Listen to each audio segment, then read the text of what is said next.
बलांगीर रे scooty dicky भांगी 3 लाख चोरी। बलांगीर स्थित एचडीएफसी बैंक रु तरणୀ सेन कुंभार टंका उठाई घर को फेरुथिले। बाटरे गोटे दुकान रे अटकी थिले। दुई जण दुर्वृत्त तांको गाड़ी डिक्की भांगी टंका ने फेरार होइथिले।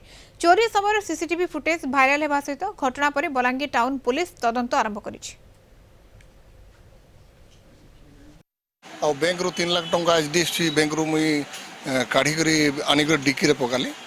आसला समय टिके खाली मुई आमर ये राम मंदिर आगे टे सामान्य टे काकुड़ी घिनवा लगे अटकिली। तार सागे सागे मुझे जाइए मोर सांगर दुकान जेनटा आमर बेहरा माछ दुकान अच्छे से माछ दुकान गाड़ीटा रखीदे राधाणी पड़ारे आ दुकान किछु समय से बसली से समय तामने मोर डिक्की सेन पैसा चोरी आज आसिक आमर जिते आमर सांग कहले बेहरा बाबू कहले सागे सागे फोन करी आज्ञा आसले आसिक फुटेज गुड़ाक सीसी कैमेरा जहाँ थिला से नहीं जाइछन लिखित आगे भी आम जाकर थाना जन।